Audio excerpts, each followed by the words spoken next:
at 6. Eagle Eye TV has done a great job. Welcome to Eagle Eye News at 6. We are just having a great time here in Auburn, Alabama. The party is not over yet. Eagle Eye TV, Auburn's news leader.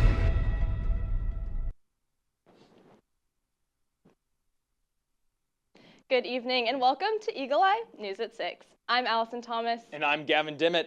On the docket for you tonight, we'll hear from our local reporters on ICE, from Jalen on politics and the Epstein files to some important national and entertainment news. Thank you for joining us. Following the ICE protest that happened at Toomer's Corner on January 24th, there is a video circulating online of a passerby yelling, quote, "All Mexicans out, all the Mexicans out, shoot them all," in retaliation to the peaceful protest. Here is the video courtesy of the Auburn Plainsmen.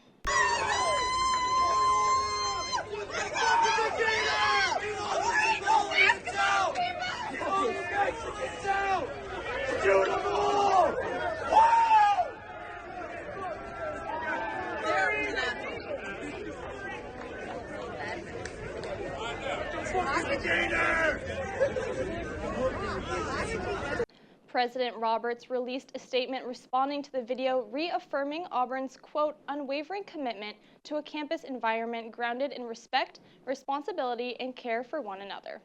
The person in the video has yet to be identified. The interior of an Opelika daycare was reduced to rubble after a suspected arson. Upon further investigation, glass mason jars filled with accelerant similar to Molotov cocktails were found at both locations. Eagle Eye's Morgan Sims was in Opelika to hear from the community. Opelika residents are concerned that there's a serial arsonist on the loose as 2 daycare fires have occurred in the same area within a week of each other. On Monday, January 19th, the Opelika Fire Department responded to a call at 11:30 p.m. for an active structure fire at Children's Palace Learning Center on 116 Columbus Parkway. This fire comes just 1 week after another suspicious blaze damaged By His Grace daycare on the 13th, about 2 minutes away from the second incident. When arriving at the scene, Inspector Bob Parsons of the Opelika Fire Department discovered evidence that could potentially point to an intentional act. This was the top of a gas can by the side of the left-hand wall of the building, and I could already smell a strong odor of gasoline. So my immediate impression of the scene was one of suspicion. No one was inside the buildings at the times of the fires and no one was injured, but officials estimate about 140 children are now displaced and without access to their regular daycare facilities. Mike Rivers, owner of a demolition company, says that not all of the Children's Palace facility can be salvaged. So we can save this beautiful old building on the left side, and probably gonna have to demo this right side.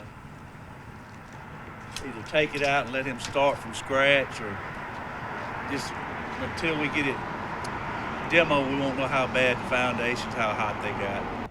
The Opelika Fire Department and the Opelika Police Department are still investigating the fires to determine whether or not there are any possible connections. For Eagle Eye TV, I'm Morgan Sims. Anyone with information or a camera in the surrounding area is encouraged to speak with Opelika Police Department. Opelika Fire Department has still not declared a definitive link between the 2 incidents. No injuries have been reported. It's officially been a month since New Year's, and the big question on campus is whether students have been following their resolutions. I got the opportunity to catch up with Auburn students about their resolutions. With the start of a new year comes new goals and new challenges. New Year's resolutions are in full swing, and I decided to check in with some Auburn students to see how they're keeping up with their resolutions. Do you have a New Year's resolution? I do. What is it? To get closer to God. I want to get in bed on time, have a schedule every day, and read my Bible every day. I have a few. My first one is I want to go to the gym consistently, which I haven't really been doing for the past year. And then the second one is to eat healthier. How has that been going so far this year? Not great, not great. Very poorly, actually. But that is still a goal I want to have. Yeah. How has it been going thus far? Thus far, it's been going very well. I bought a new gym membership, and in terms of eating healthier, not as well. Okay. Usually it's fitness related and I don't follow it, but this one I've been pretty good about. So. Sticking with a resolution for a full year is more challenging than it sounds. Studies show that by December, the majority of people have abandoned their goal. I asked some students to guess just how many people they think will end up giving up. I believe in people, so I'm going to guess like 35 to 40%. I feel like there's a good majority that keep up with it a little bit. Like 75%-ish, like somewhere right around there. I don't know. I feel like a guess. I don't trust people in following through on New Year's resolutions. Well, basing it off of the fact that the number one New Year's resolution is to work out, I would say 90 to 95% of people will give up. We were looking for an 80. 80? Oh, no. You had too much faith. I did. That's all right. So it's actually in the middle. We're looking at 80%. So like right in between your two guesses. So pretty good guess. We're like in the right area. Yeah, right in the right range. Yeah, perfect. And for those of you that fall in that 80% category, don't worry. There's only 11 months left until you can take another shot. For Eagle Eye News, I'm Allison Thomas. Great responses from everyone. Stick to it, Tigers. Across time, cultures, and species, animals awakening from hibernation have been unlikely forecasters relied upon for weather prognosticators before satellites, newscasts, and apps. In Europe, a sacred bear or badger was sought out for guidance, but Germans settling in Pennsylvania in the 18th and 19th centuries looked to a different animal, the humble groundhog. The first official Groundhog Day dates back to 1887 when the people of Punxsutawney, Pennsylvania made their first trek to Gobbler's Knob, marking the midpoint between the winter solstice and the spring equinox. Now, every February 2nd, this small town welcomes thousands of visitors to see the world's most famous animal meteorologist, Punxsutawney Phil. If Phil comes out of his hole and sees his shadow, he regards it as an omen of more bad weather ahead and goes back into his burrow for 6 more weeks of winter sleep. But if Phil emerges on a cloudy day, he takes it as a sign of spring and stays above ground. The tradition is carried out by Punxsutawney's Groundhog Club's Inner Circle, a group of local dignitaries in top hats and tails who make sure the legend lives on. Alabama's own prognosticator, Sound Mountain Sam, did not see his shadow today, predicting an early spring for Alabama. He hasn't missed since the 2003 blizzard. That brings us into our weather segment right after the break. When we come back, you'll get a weather update from Eagle Eye's Michael Algarin. You're watching Eagle Eye News at 6.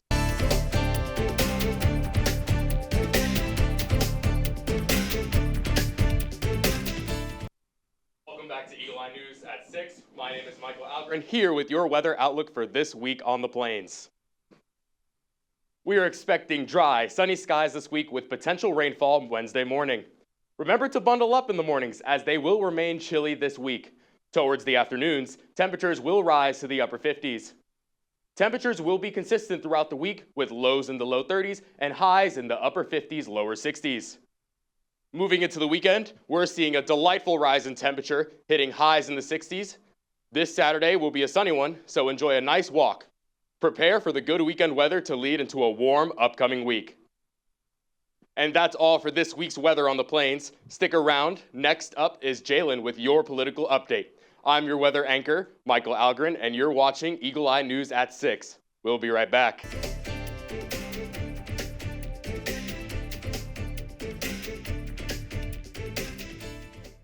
I'm Jalen Walker with tonight's Eye on the Hill.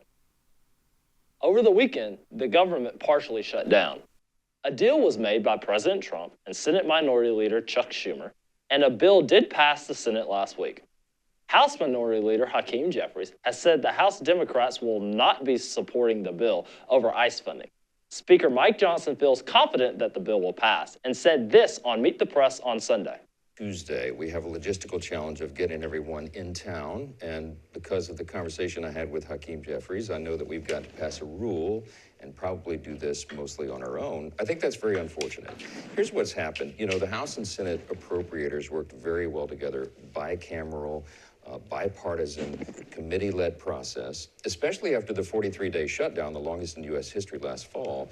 No one wanted to put that pain on the American people again. The Democrats forced it. We were insistent that we would not allow that to happen. But, you know, I tip my hat to everybody, appropriators in both parties who got this together.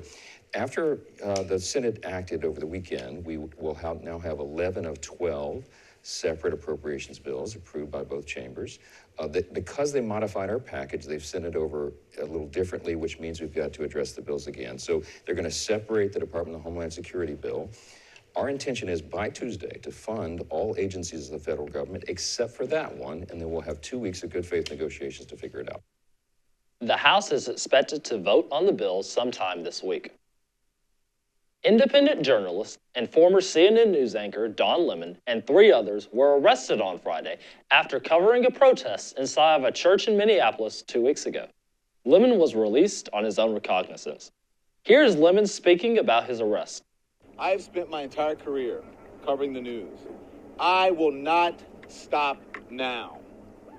In fact, there is no more important time than right now, this very moment, for a free and independent media that shines a light on the truth and holds those in power accountable. Again, I will not stop now. I will not stop ever.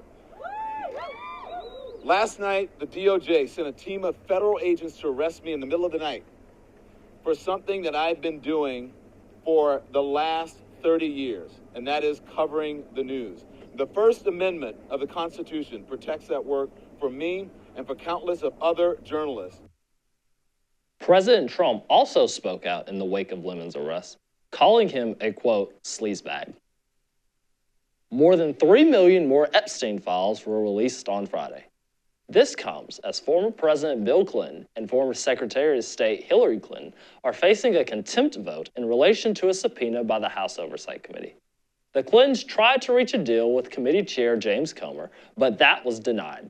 Deputy Attorney General Todd Blanche said this on CNN about the file release. It's not about President Trump. It's about a ton of people, multiple people that were, quote, in the Epstein files. And what I think folks will see when they review the materials we released is that there have been hundreds of calls made to the FBI where allegations are made by either anonymous individuals or people who are very quickly determined to not be credible, whether it's the nature of what they're saying or the fact they won't provide any information or corroboration. And that's part of the Epstein files. Blanche also said this should be all of the Epstein files.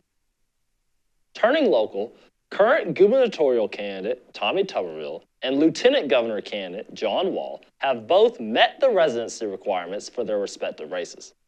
The Alabama GOP today said that both Tuberville and Wall will be allowed to run in their respective races after both of their residencies were challenged in the past week. The primary races are May 19th. When we come back, we'll be back at the desk with your national news.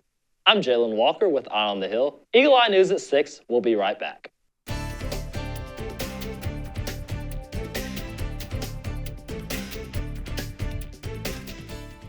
Welcome back to Eagle Eye News at 6. 2 kids in California are without both their parents and their dog is in a shelter. That's after ICE agents arrested their mom and dad while the boys were in school. CNN's Laura Espedo has the story. It's been 3 days since these 2 boys have seen their parents. Their mom and dad, Reynaldo Chirino and Cris Estefani, dropped them off at school in Chula Vista Tuesday morning, but never showed up to pick them up. Shortly after school drop-off, ICE stopped and arrested them. And there was a voicemail, and I could hear the ICE agent in the background saying that she had opportunity to call and figure out who's going to pick up the kids. ¿Qué vas a querer para tu cumpleaños? Itzel Jimenez got the call that the pair had been detained. She's a family friend who, with the help of a temporary caregiver authorization affidavit, has stepped in to care for the boys ages 12 and 4. They have no other family nearby. It was either they were going to go to CPS because no one was going to pick them up, or they're going to come with somebody that they knew. So I decided to just take them. The couple from Venezuela and Colombia are now detained at the Otay Mesa Detention Center. Reynaldo called me from inside the facility. He says they're a hard-working family with no criminal record here or back home, who came to the country legally in 2022 under temporary protected status for Venezuelans. He says he had a valid work permit and worked with his wife cleaning offices. That legal protection has since been revoked for all Venezuelans by the Trump administration, which means he fell out of legal status. ICE didn't respond to my questions about the couple's case. Wow, es una jirafa. Itzel, who has 2 kids of her own, is now raising money, trying to find an attorney to take on the case while she cares for the children.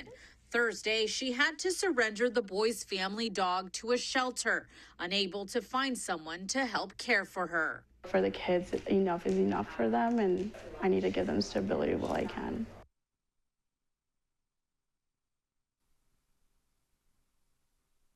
An immigration judge next Monday.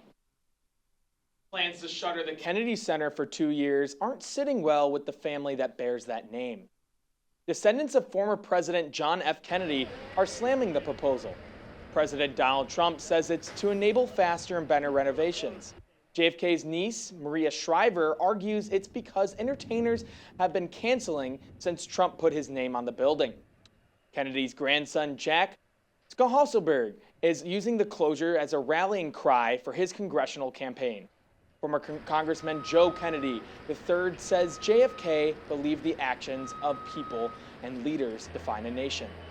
Trump's plan is subject to the approval of the Kennedy Center, board of which he is the chair. In national news, Luigi Mangione will not face the death penalty if convicted of killing United Healthcare CEO Brian Thompson. A judge is throwing out the federal murder charge against him. It only applies to killings that happened during another violent crime. Prosecutors argue stalking meets that requirement, but the judge disagrees. The 2 remaining federal charges against Mangione are for alleged stalking. They carry a maximum sentence of life in prison without parole. Mangione is still charged with murder at the state level, but New York does not have the death penalty. Double jeopardy is a big thing here, right? Mr. Mangione is being charged in 3 different cases for one incident. So we're going to continue to fight for that as well. Entertainment update with Ava Bradberry. You're watching Eagle Eye News at 6.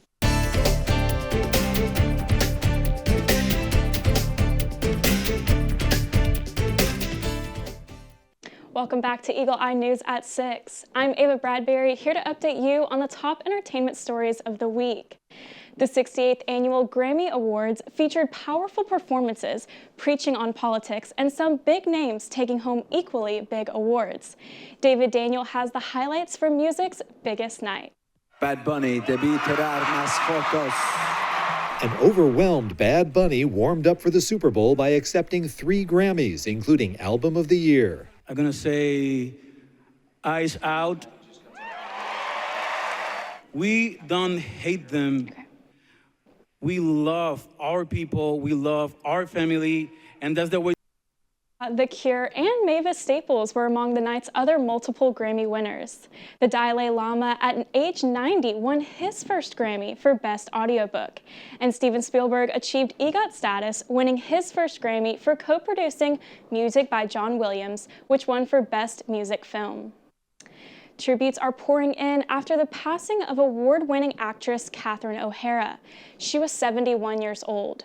Cole Higgins reports on the actress known for helping to elevate movies into cult classics. It's reminding me of who. Catherine O'Hara died Friday at her home in Los Angeles following a brief illness, according to a statement from CAA, the agency that represented the actress. The award-winning actress got her start as an improv comedian in her native Canada. Her catalog is extensive, but O'Hara is best known for her roles in Beetlejuice, I would rather talk about. Schitt's Creek, What does fold in the cheese mean? He folds it in. And, of course, Home Alone. Kevin! As a frazzled mom of 5 who left her son Kevin, played by Macaulay Culkin, at home during the family's holiday trip to France, O'Hara brought heart and humor to the now classic Christmas movie. 2 years ago, O'Hara showed up to the Walk of Fame ceremony as her on-screen son received his star. Your sense of humor. It's a sign of intelligence in a child and a key to surviving life at any age. I'm so proud of you. God bless you. Culkin paid tribute to O'Hara on social media Friday, addressing her as Mama, writing in part, quote, "I thought we had time. I wanted more. I love you." She will be missed. She was immensely talented and just wildly funny. O'Hara also starred in the offbeat comedies Waiting for Guffman and Best in Show. In those films, O'Hara worked alongside Eugene Levy, becoming a signature duo who went on to co-star in the acclaimed Schitt's Creek together. O'Hara attended the Emmy Awards back in September. She was nominated for Outstanding Supporting Actress for her role in Apple TV's The Studio. She was preparing to do the second season of the show. I think we're holding really closely to things that bring us joy and laughter, and Catherine O'Hara was one of those people. I'm Cole Higgins reporting.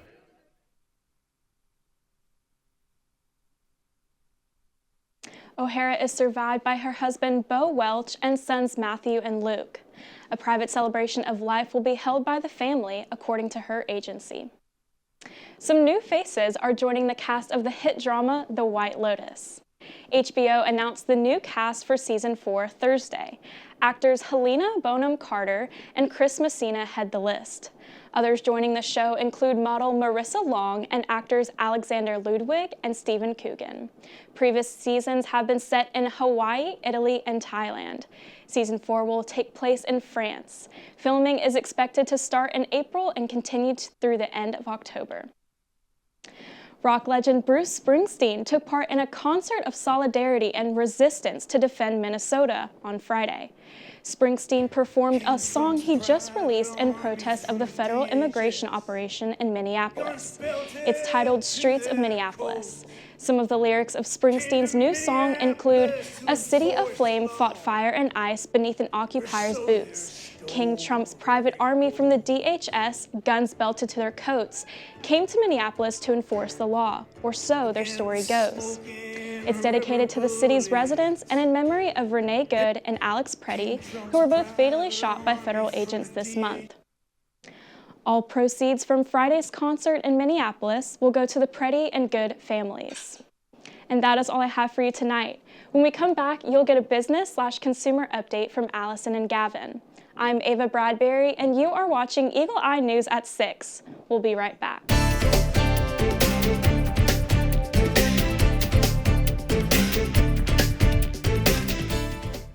Welcome back to Eagle Eye News at 6. I'm Gavin Dimit. Most Americans have lost spending power in the past 5 years. That's not news to most people, but here's the interesting thing. Nationally, pay rose by 18% between 2020 and 2024, while inflation went up by 21%. But where you live can significantly impact things. My Perfect Resume drilled down Bureau of Labor Statistics data to identify the 9 states where purchasing power actually grew. It went up 3.1% in Idaho, 2.6% in Florida, and 2.3% in Washington. Montana, Wyoming, the Carolinas, Tennessee, and Maine also saw net positives. The states that saw the worst declines were New Jersey, Rhode Island, and Maryland. Alabama's rate fell right in the middle of the list. Purchasing power for Alabamians went down by 1.9%.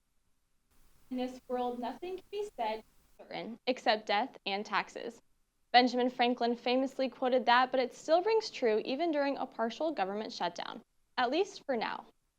The partial shutdown won't interfere with federal income tax season, which began on January 26th. All 75,000 IRS employees will continue working until February 7th, according to the agency's contingency plan posted last Friday. Their funding comes from the 2022 Inflation Reduction Act. The agency told taxpayers to, quote, expect IRS operations to continue as normal with IRS service maintaining regular hours. It's still unclear what will happen after February 7th. The shutdown last fall could give some insight where the agency used IRA funding to keep its staff working, but furloughed 34,000 employees a week into the shutdown. Rare earth metals are used in everyday technologies such as smartphones, medical equipment, military systems, and weapons. President Trump has talked about these critical minerals with his administration. Deals and discussions with the Congo, Ukraine, and most recently Greenland have involved these valuable resources. The United States is in need of these minerals because of its shortage in the country, which is why U.S. foreign policy has recently changed. CNN's Michael Yoshida has more. From Ukraine. They have very valuable rare earth. To Greenland. They're going to be involved in mineral rights, and so are we. Even Venezuela. You have minerals, right? All the critical minerals. A recent theme has emerged in American diplomacy. The start of the Trump administration really marked a new chapter of foreign policy. Minerals diplomacy became synonymous with foreign policy. Rare earths are a specific set of metals and minerals which aren't all that rare, but they are difficult and expensive to mine and transform into something that can be used in production. Vital to the U.S. economy and national security, they're in things like smartphones, batteries, medical equipment, and even some cancer treatments. Also fighter jets, submarines, satellites, missiles, and more. Every facet of our national, economic, and energy security is reliant on those rare earths. Right now, China controls about 90% of the world's supply of refined or usable rare earths, a pipeline China spent years building up. The question is, will the U.S. do the same? Over the last year, the U.S. has signed rare earth and minerals deals with countries around the world. But finding supply is only one step. Creating the infrastructure to do something with those rare earths is the other. Can Trump go like Xi Jinping does on a regular basis to American companies and say, will you invest these huge sums of money into something that we don't know will be profitable for 10 years, 15 years, 20 years? Give some credence to the recent surge of safe haven assets like gold and silver. We're out of time, but for more Auburn news, head over to our website, eagleeyeauburn.com, and check out our social media pages. I'm Allison Thomas. And I'm Gavin Dimit. Thank you for watching. Have a happy Groundhog Day and War Eagle.